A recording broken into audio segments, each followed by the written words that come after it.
Сайн байцгаана уу? Нэвлэгийн сургууль зуршлын төвөөс эрхлэн төлөөлж буй ижүүгийн бодлого болон бодолтод өнөөдөр болохоор ижүүгийн 2020 оны 2 дугаар ажиллагалт шинжлэх ухаан физик бодлого 2-ын А гэж байна. За бодлого 2 дээр болохоор А, Б, С дараах асуултанд хариулна гэсэн юм байна те. За яасан юм бэ гэсэн чинь температур Т байсан 7 мах дамжин 150 жоулыг бохно кельвинээр хүчтэй тийм үү? Нэг тийм сав байгаа юм байна. Тэгмээ 10 градус Цельстэй 100 г усыг оруулаад хангалттай хугацаа өнгөрсний дараа савны температур нь 1 градус Цельс болж гинэ. За тэгэнгүүтээ савнд оруулсан усны нэг хэсэг нь мөс болсон юм байна. Савн дотор 1 градус Цельсд тийм үү 5 г мөс тэгээд 95 г нь болохоор ус үлдэж гинэ. За тэгээд усны хувийн 7 мах дамжийг 4.2 жоулыг бохно грамм кельвинээр. За тэгэнгүүтээ мөсний хайлахын одоо зарцгын гэх юм уу? Хайлахын зарцгын 7 мах дамжин болохоор 330 жоулыг бохно грамм я гадаад орчинтойгоо 7 өгөө аваагүй гэж бодъё. Гэх юм бол Т ямар температур байсан бэ? Т градус Цельсид байсан бэ? Энэ болохоор нэг анх сав ийм температуртай байна гэж үжсэн юм байна шүү дээ, тийм үү? За бид болохоор эхлээс өмнө энэ дээр хэд юм болоо те. Эхлээд болохоор кельвин тэгээд яг градус Цельс хоёр тийм үү? Яг хөө тэгээд өөр нөгөө фаренгейт гэж байдаг лөө те. Ийм гурван температурын систем байгаа. За Монголд болохоор градус Цельсийг хэрэгжилж байгаа, Японд ч гэсэн градус Цельсийг хэрэгжилж байгаа. Тэгээд физикийн болгонууд дээр болохоор яг нөгөө кельвин гэдэг абсолют температур гэдэг тийм үү? Абсолют температурыг болохоор хөвчлэн хэрэглэдэг байх. Темп гэдэг чи. За абсолют температурыг хэрэглэж байгаа хаа. Тэнгүүд болохоор энэ нэрийн хооронд шилжүүлэх нөхцөл мандлаараа 273 яг за цэг 15 гэж болно. Гэхдээ ер нь 273-аар нь л өвчтэй. Градус Цельс дээрээ 273-ыг нэмээд тэнгүүдээ кельвин гарч ирнэ. Тэгэхээр яг ус болон мөс одоо 1 градус Цельс дээр байсан гэх юм бол энэ дээр нь 273-ыг нэмээд 273 кельвинд байсан юм байна. Кельвин температуртай байсан юм байна. Эсвэл яг 100 градус дээр буцалдаг гэдэг тийм ус 100 градус дээр буцалдаг гэсэн юм болохоор энэ дээр 273-ыг нэмж хагаад 373 кельвинд буцалтай юм байна гэж хэлж болно. За нөгөө талаас болохоор нөгөө юу байгаа? Дельта Т гэж байгаа. Дельта Т буюу яг температурын өөрчлөлттэй. Температурын өөрчлөлтийн үед ярьж байгаа болохоор энэ одоо градус Цельс нөө кельвин байна уу хамаагүй болчихно. Ер нь физикт болохоор дельта ямар нэгэн А гэдэг юм тавьчлаа гэж бодоход А2-оос хасдаг нь А1 гэж явдсан шүү. Дандаа 2-оос нь нэгтгэхийн хасдаг. Анх ямар байсны тэгээ сүүлд нь ямар болсон юм тийм үү? 2-оос нь яг хасдаг. За тэгэнгүүт болохоор энэ дээр дельта Т гэж юм бол тэгвэл яг гэсэн үг Т2-оос нь хасдаг Т1-ийг нь жиж юм байна.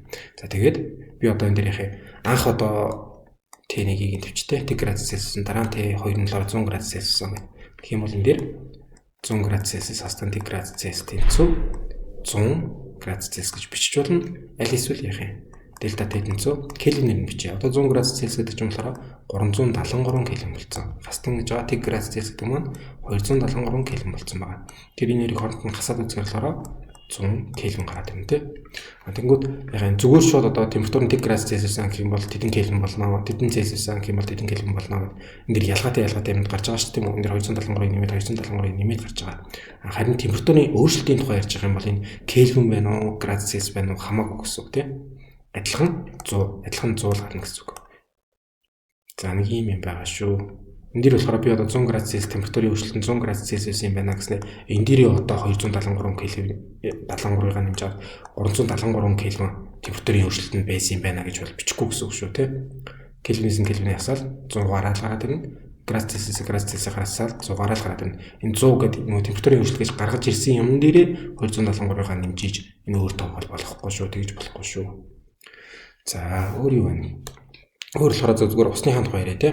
Ус ч юм болохоор 1 градус Цельс дээрээ мөс байснаа хайлна гэж. Тэгвэл болохоор тгээс доошоо явах юм бол тийм үү? Энэ хасах одоо яхин хэд байх намаагүй тий. Хасна 1 градус Цельс ч юм уу. Хасах хэд байх намаагүй дандаа мөснүүд явчихна. За мөснүүд байсан чинь би энэ дээр болохоор дулаан өгөөд хаар халж явж байгаад 1 градус Цельс дээр очиод за тэнгүүдээ хайлах хүртлээр болохоор температур нь бол өсөхгүй 1 градус Цельс вэрэлэн. Тэр 1 градус Цельс. Энэ хоорондоо хайллаа. За дахиад 100 градус Цельс хүртлээр өслөө тий. Долооныг нэмээдсэн чинь 100 градус Цельс хүртлээр өслөө. За өснөхийн дараа болохоор бас уурштлаа температур нь өсөхгүй. За уурсныхаа дараа нь яг усны ууран дээрээ бас дахиад дулаан өгөөд 100 градусаас дээш явуулж болох бах тий.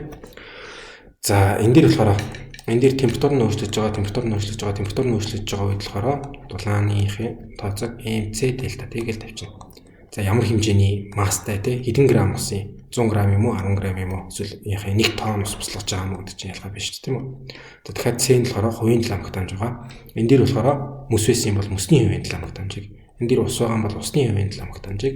Энэ дээр усны уур байгаа бол усны уурныхаа хувийн ламгт дамжиг гэж тэр хэлэх хэвээр. Тэгээд температурын өөрчлөлтийг болохоор сая ярьсан шүү дээ тийм үү. За дахиад болохоор энэ тэг градус Цельстэй үед хайлж байна. Эсвэл зарцж जैन тий тэр үед нь болохоор m лямбда гэж тавьчихж байгаа. Энэ дэр болохоор ямар нэгэн температурын өөрчлөлт байхгүй шүү дээ. Тэг градус дээрээ хайлна гэсэн. Температур нь өсөхгүй байгаа. Тэг градусаараа байна. Тийм болохоор энэ дэлта Т гэсэн юм байхгүй. Тэгээ масс нь хайлгын ламгт дамжин. Одоо энэ дээр болохоор дахиад ууршиж байна гэх юм бол энэ дээр дахиад бас их Q-тэй MR л тавьчихна. Энэ болохоор масс нь тэгмүүдээ энэ дээр болохоор ууршихын бол ламгт дамжин гэдэг юм уу тий. Энд дээр тэгэхээр бас их 100 градус Цельсиэрээ тэр чигээрээ уурч дуслаа 100 градусаараа байна гэсэн юм чинь энэ дээр ямар нэгэн температурын өөрчлөлт дельта Т гэсэн юм байхгүй байна.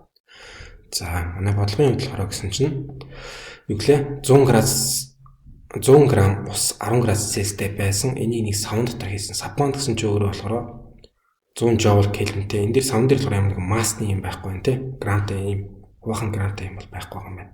За тэгэнгүүтээ Т температурт байсан хангалттай хугацаа өнгөрсний дараа сав тэг градус Цельстэй болсон. Савн дотор болохоор тэг градус Цельстэй 5 г-ийн мөс 95 г-ийн ус. Тэгэнгүүтээ контейнер ингээд за хайлгахыгаа ингэчи усныхаа ламгт дамжийг ингэчи тэгэнгүүтээ гаднаасаа яхын дулаан өгсөн авсан юм байхгүй гэсэн байна. За тэгвэл болохоор Т маань сөрөг байж тарах гэдэг байхгүй юу? Яагаад гэхээр би болохоор 100 г 10 градус Цельстэй ус хийсэн тий. Тэгсэн чинь эн чинь болохоор тэр чигээрээ яхаа 100 г тэг градус Цельстэй ус болно гэсэн үг. Тэгснээ энэний маань болохоор 95 г нь яхаа тэг градус Цельстэй ус хэвээрээ үлдээд 5 г нь болохоор гэсэн чинь тэг градус Цельстэй мөс болно тийм үү? Тэгэхээр энэ болохоор 10 градус байсан тэг градус болно гэдэг чинь дулааны алтаад нь гэсэн үг үстэй. Дараа нь дахиад хөлтлөө гэхээр чинь дулааны алтаад нь гэсэн үг шүү дээ тийм үү? Ингээд дулааны алтаад байсан чинь тэр дулаануудыг нь аваад сабман авах гэдэг байхгүй юу? Сабман авснаа тэг градус Цельстэй болно. Дулаан аваад тэг градус Цельстэй болно гэхээр чинь тэгвэл Т маань өөрөөс анхаас сөрөг байсан юм байна гэж. Тэгж хэлж болохоор юм байна. За тэгээд дулаан өгсөн авсан тэнцүү те. Өөрөө бодлогын гаднаасаа гадаад орчинтойгоо дулаан өгөөгүй аваагүй гэж бодоорой гэдэгцэн байгаа болохоор Q тэгээд дулаан авсан дулаан маань тэнцүү Q өгсөн дулаантайгаа тэнцүү байх хэвээр. За ямар дулаан аваад байгаа юм бэ? Тэгэхээр энэ сав маань дулаан аваад байгаа юм байна. За савн дээр тэгсэн чинь болохоор надад шууд 150 joule-ыг хувахан Kelvin гэдэгцэн байгаа. 150 joule-ыг хувахан Kelvin. Тэнгүүдээ үрждэг нь температурын өөрчлөлттэй дараа нь тэг градус Цельстэй болно. Дельта Т гэдгийг Т2-оос хасдаг Т гэж бичиж өгсөн шүү тийм үү? Дараа нь тэг градус Цельстэй болно. Анх болохоор Т температуртай байсан гэдэг ингэ тавьчих. Тэгээ сав болохоор бүх дулааныг нь сорж авах гэдэг байна. Тэр сорж авах дулааныг нь хэн өгöd байгаа гэхээр ус маань өгöd байгаа тийм үү? Тэгээ энэ дахиад нөгөө mc дельта Т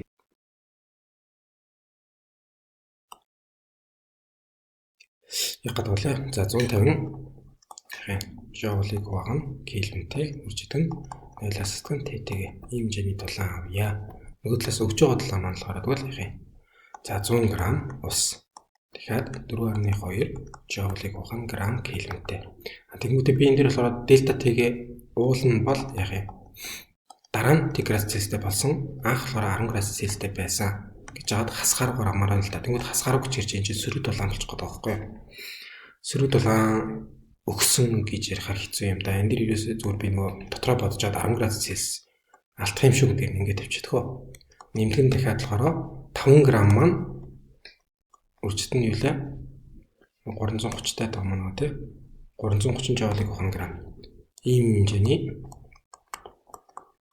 За, ус болохоор ийм хэмжээний дулаан өгнө тий. 10 градус байж байгаа 0 градус болохтой ийм хэмжээний дулаан ялгаруулна. Дараа нь болохоор мөс ийм хэмжээний дулаан бас ялгаруулна. Ус маань 5 г байжгаад 5 г мөс болохтой ийм хэмжээний дулаан ялгаруулна. Тэр дулааныг маань болохоор энэ хэсэгт авах гэдэг юм аа. Хасах 150 ширхэг тэгчтэй. Тэнцүү нөгөө талд маань болохоор за 114.2 гэдэг үгчээр 4.2-ийг 1000-аар бичих юм бол 4200 joule болох уу. Энд дээр тэгээд грамыг грамтай дараа хайчих болно. Энэ кельвинийг цельстэй шууд дараа хайчих болно тий. Дельтатай юм чинь. Би нэр 273-ыг нэмэх юм байхгүй тийм үү? Энд дээр дахиад грамыг грамтай дараа хайчих болно. За 5330-аар үрдсэн юм бол 1650 юм болов. 1650 joule тавьчих. Ингээд дэмчээр 5850 joule. За эндээс Т тэнцүү 5850-ыг хуваах нь хасах 150 яваач. 0-ыг 0-тай дараа ичээ. Дээд талын 5 дугаагаад үзье те. 1 35 дээр 7-оор. Тэгээ хуваах нь хасах 3. За 3-т нь угаад үзэхээр хасна байжиг 39. За хасах 39 градус. Тэгээ харин болохоор Цельсиэр гараад ирэх хэрэгтэй те. За эндээс ирээд үзэхээр хасах 39 градус Цельс гэж 3 юм байна. Энд дээр болохоор би уул нь бол яг энэгээр хэрэглээ явчмаар л гэсэн чинь тэнийг юм болох гээд байгаа болохоор энэ дээр бодож байгаад тэ нэмэх аргаар нь тавьчлаа шүү. Дандаа бас яхаа шууд энэгээр нь тавиад ажиж болохгүй юм байна л да. Тэгээ анх сав маань хас 39 градус Цельстэй байсан. Дотор нь 10 градус Цельстэй ус хийсэн чинь тэр усны дулааныг нь хулгайлаад өөрөө болохоор 10 градус Цельстэй болсон гэж. Тэгэхээр анхны савны температур маань хас 39 градус Цельс байсан гэсэн хариу гарч байна тий. За гарч ирсэн өгнүүд маань юм өгнүүд байна. Температур ойлгомжтой. Энэ дулаан багтаамжингүүтээ тэгээд гол нь нэг жиг наргаар тэ жоолыг баган кельвин гэж юм. Энэ дэр бол яхаа савны масс хэрэггүй юм байна. Тэ энэ хуваах грамм гэж байгаагүй шүү дээ. Тийм ч савны масс хэрэггүй юм байна. Томьёогоо бичгтээ тэгвэл яхаа шот кьюдэнцөө энэ нэг дулаан багтаамжийг нь тэгээд температурын өөрчлөлтөөр нь хүчиж болох юм байна болсон тэ. Сав маань байсан ус мөс хоёр ойлгомжтой. Хувийн дулаан багтаамж гэдэг маань цэг маань хэлж байгаа. Хайлтын дулаан багтаамж гэдэг маань ямтаа маань. Тэгээ энэ үед болохоор НЦ дельта Т-гээ нэр болохоор кьюдэнцөө M лямтагаар. Гэтэ M маань болохоор шууд 100 г-аар яваагүй шүү дээ. 5 г нь л өмсүүлсэн гэсэн юм чинь 5 г-ыг нэр хэлсэн байгаа шүү. За нэглээ юм байла. Баярлалаа баяртай. Дараа дахин уулзъя.